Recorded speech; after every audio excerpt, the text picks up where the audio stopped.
تعال اقول لك على احسن 9 طرق او حيل في لبسك ممكن يفيدوك في حياتك اليوميه ويزقوا معاك يومك. فلو انت مهتم وعايز تستفاد كمل الفيديو ده للاخر.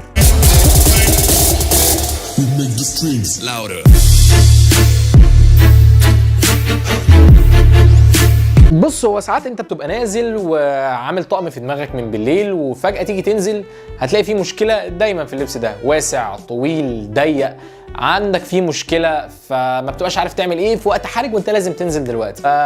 مثلا اول طريقة معانا هي طريقة اسمها البنرول. ايه البنرول دي؟ جيت انت لبست البنطلون بتاعك ولقيته مهرول او واسع من تحت، فليه طريقة نحل بيها المشكلة دي. ازاي يا معلم؟ هتمسك البنطلون من الجنب من عند اليمين مثلا وترفعه اول رفعه في الثانيه. الطريقه دي بقت ترند جدا في 2023 و22 و21. هتخلي شكلك لطيف، بتليق قوي على البناطيل التشينو، ولو الجينز بلاش يبقى ضيق وانت بتعملها. ونيجي للطريقه اللي بعدها، لو انت مثلا جسمك خاسس تمام، جيت تلبس بنطلون زي ده يا معلم هتلاقيه واسع جدا عليك، شكلك بقى مش احسن حاجه فيه. ايه الحل؟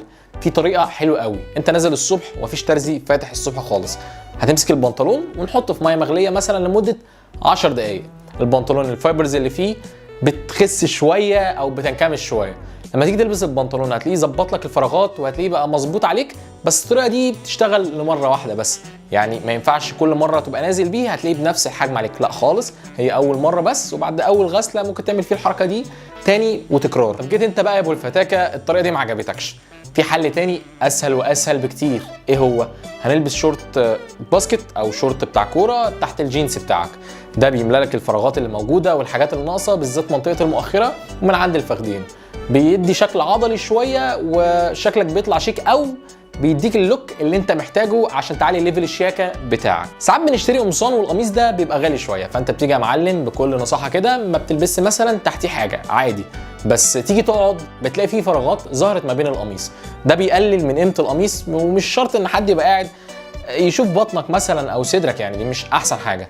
ففي طرق حلت معانا المشكله دي، عملتها في فيديوهات قبل كده. بنجيب حاجه اسمها لزق دبل فيس، دي بنحطها ما بين الفراغات في القميص عشان تملى بيه المساحات دي، هتلاقيها قفلت عليها كلها، وبيدي القميص لوك مختلف واحسن بكتير جدا واشيك عن اللي انت كنت فيه. طب انت جيت يا معلم وما اشتريتش قميص جديد وعندك قميص قديم بس هو قصير عليك شويه من الكم، برضه هنلبسه، بس في طريقه تحل لنا المشكله دي بكل سهوله. ايه هي؟ هنلبس القميص والكم هيبقى قصير عليا، بس هنلبس مثلا من هنا ساعه ومن هنا اسوره، ده بيخلي التركيز بتاع الناس كله رايح للمعصم في الجزئيه دي بس، لان انت لو شمرته بيقعد يتكسر من الجزء بتاع التشميره ده، ما بيخليش شكله احسن حاجه يعني، او بيديك اللوك اللي انت محتاجه.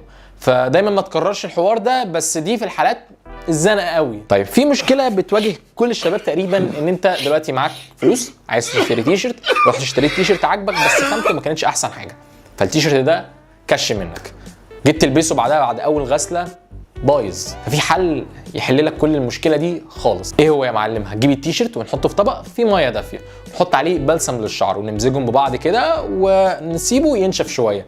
التيشرت الفايبرز اللي فيه او الفابريكس اللي فيه بتمط معاك والتيشرت بيرجع زي الاول. جربها في تيشرتات موجوده عندك قبل كده قديمه كشت معاك، جربها في بقيه التيشرتات، وبعد كده ركز وانت بتشتري التيشرت خامته تكون احسن، حتى لو هتدفع 50 جنيه زياده عشان ده هيفرق معاك قوي في الباقي. دلوقتي انت جاي تشتري بنطلون بس البناطيل غاليه جدا، بس عندك بنطلون بس هو قصير شويه وهو مش مريحك في الشكل ده، ففي طريقه نحل بيها المشكله دي تماما. ايه هي يا معلم؟ ان انت تلبس بوت تحت البنطلون ده فعشان يشد تركيز للمنطقه دي. وفي دلوقتي نايكات بليزر طالعه ترند عندنا في مصر زي دي مثلا، دي يعني الجزء بتاع الرقبه ده لما تيجي تلبس عليه البنطلون هيحل لك المشكله دي تماما، وشكله بيبقى لطيف وشكله حلو عموما يعني. فجرب تشتري حاجات ترند جديده زي دي، هتنفع معاك على بنطلون قديم ومحدش ياخد باله اصلا من البنطلون القديم بتاعك، بس ما تكررهاش دايما في كل الاوقات، لان ده بنطلون انت بس محتاجه تجربه في الفتره دي بس، او هيليق عليك في الطقم ده بس. نيجي للنصيحه اللي بعدها. دلوقتي عندك مقابله شغل واشتريت جزمه جلد يا معلم، لبستها اول مره والثانيه وبتوجع رجلك جدا من قدام مثلا، بنعمل فيها ايه؟ هنرميها؟ لا، هنرجعها، مش هينفع اصلا. فالحل انك بتجيب كيس فيه ميه ونحطه في الجزمه دي ونسيبه شويه في الفريزر حوالي من ساعتين ل3.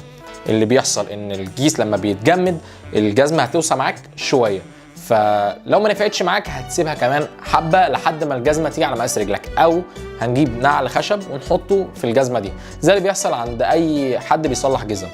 فهتلاقي الجزمه مطت معاك شويه عشان ما توجعلكش رجلك بعدين. فبص انا عارف ان انا طولت عليك، بس هو والله غصب عني عشان اديك كميه النصايح دي مدروسه. فانت برضه هتنفعني بانك هتنزل تحت تعمل لي لايك وسبسكرايب، ولو انت جاي من على الفيسبوك يا معلم هتعمل لي فولو ولايك للفيديو، لو قدرت تسيب كومنت كده يا ريت. لو الفيديو ده عجبكم استنوا نصايح تانية للولاد والبنات، لنصايح برضو كده بسيطة تمشي بيها يومك. سلام.